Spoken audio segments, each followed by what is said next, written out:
Hello people of the internet, I am not an Englishman and in this video I'll talk about stuff you need to do to make a short film.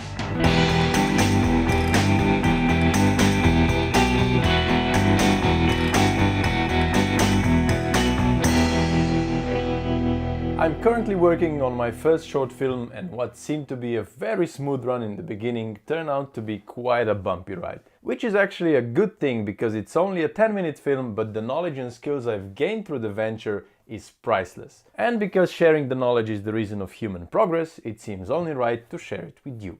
I'm going to divide this into 3 sections: pre-production, production and post-production, as that's kind of the natural cycle of a film and I guess it's the only sane way to talk about it. I'll try to make this video as neutral as possible, so it should come handy regardless to the size of your budget, but keeping in mind my film is pretty no budget, I guess you can expect it to be a little biased towards low to no budget. Pre-production is probably the cheapest and most important part of the filmmaking process, as it mainly involves your time and bouncing off ideas and feedback from your friends, your crew and your cast. You want to nail the pre-production to the last detail, as it will later on save your money, energy, time and, well, your film.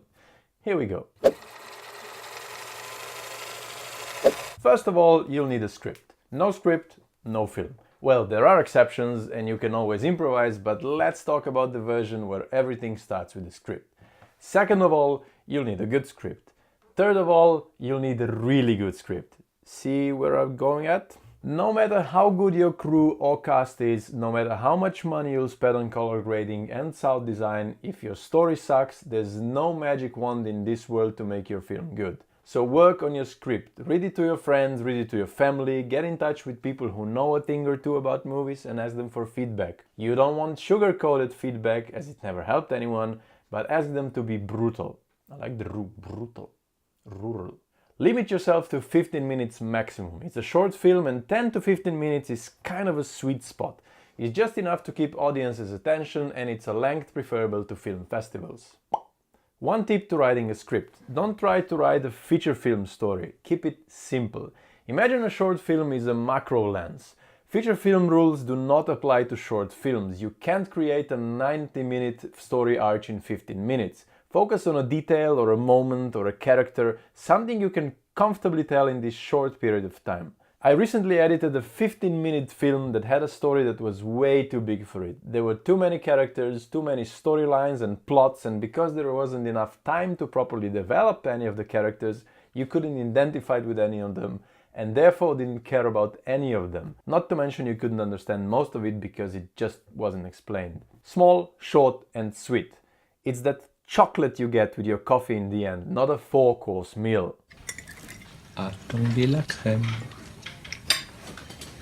Then, when you think you couldn't go any further, go through your script and see what parts you could do without to still tell your story and throw those parts out. Seriously, be totally brutal. Another thing to consider when writing your script is the locations and props. Again, if you have unlimited budget, knock yourself out and write a sci-fi horror set in a future Super Bowl stadium during an army parade. If you don't, think of the venues and props you have access to without spending too much or any money. My film was originally set in a bar, but as we soon realized, finding a bar in London for 2 consecutive days won't be cheap, so we changed it into an office. Remember, limitations empower creativity. Develop your characters, write backstories. I always try to come up with 3 moments in their lives that had a strong impact of them, that were part of the reason why they are the way they are and what brought them here. Write down your what's called the director's vision. This is basically a document that explains your vision of the film to anyone who would potentially work on the film. Director's vision should include your short explanation of the film, references and photographs for other films. For instance, I want the film or this scene to look like this scene from Amélie. I imagine this character to be like Joffrey from Game of Thrones. This set to give the same feeling as this set from the King's Speech, and so on. Write down what kind of music you want to use, what will the sets look like, the lighting, what kind of cameras you want to use, what are the main themes in the film, if there's any special shots included, what they will look like, etc. Basically put your imagined vision into words and pictures. But don't be afraid if you don't know the technical stuff. Just write down as much as you can, you'll have the crew for technicalities, don't worry.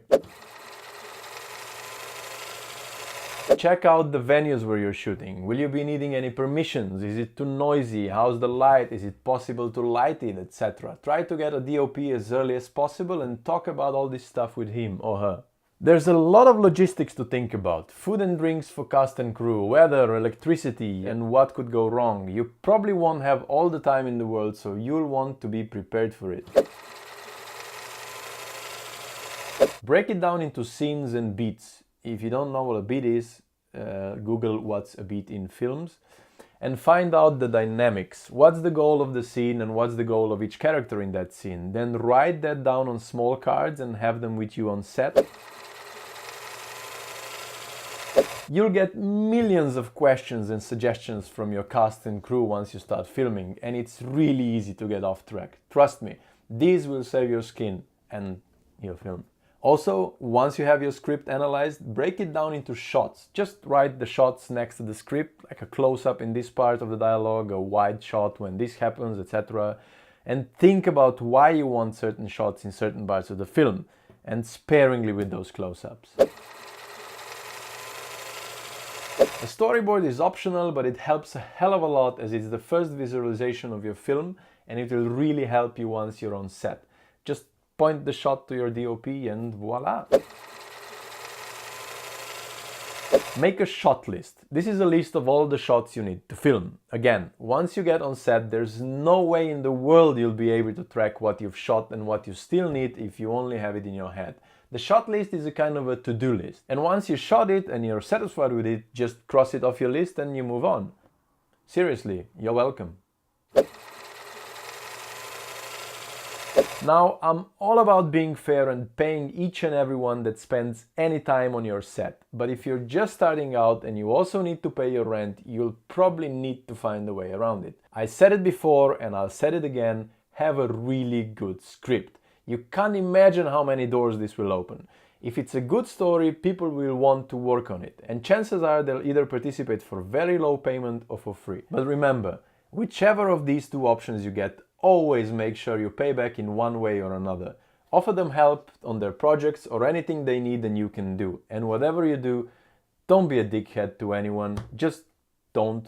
There's several websites where you can search for cast and crew. I'll put a few in the description, but the best way is still word to mouth. If you know someone who used to work with this guy whose ex-girlfriend is an art director, there you go. Call, email, contact, tweet, whatever. And be honest when talking to your potential cast and crew. Don't lie about budget and plans and who you've worked with, because A, people smell bullshitters, B, you do that and you won't be doing it for long, as film industry is much smaller than you might think, and C, just don't because you're not a dickhead, remember? There's many ways of getting actors and conducting castings. Try casting websites or local theater groups. If you're going to have a casting, you could either meet at a cafe, although I doubt that's the most comfortable place for actors as they probably won't be able to completely relax, or rent a private space. Try Airbnb. You'll get a room or an office for less than £100. As for choosing who you will work with, I would suggest to always choose people you get along with. If you have an actor on casting who seems to be good for the role, but you can see that you won't get along, don't push it. It's going to be a really bad experience for everyone involved and you don't want that. Plus, you should give other actors a chance as well. Meet up and talk to everyone that will work on your film and let them come up with ideas. They have a different perspective and different life experiences and will add loads of value to your film. Plus, they'll ask you questions you never would have thought of, like, does this character spill himself? Because if yes, then we need an additional shirt for retakes. You will probably hate to hear any more questions, as trust me, they will come in abundance. But they're all good as they make you rethink your script over and over. Okay, that was way longer than I thought, so take as much time for pre-production as you need, as this is your time and you don't need to pay time for yourself. Talk to people from different departments about it and be open for ideas. Here's a quick recap of what you'll need. A really good script, keep it short and simple and think details, not life stories, and consider your budget. Develop your characters, create the director's vision, break down the script, create goal cards, make a storyboard, make a shot list, find cast and crew that you get along with, let them do their job and ask you questions. Take your time and nail it down. That's it for pre-production. In my next video we'll talk about production, and then in the next one, I think, post-production. If you think I left out anything crucial, please be so kind and add it to the comments. I'll try and add as many examples of the things I mentioned in the description. Thanks for watching.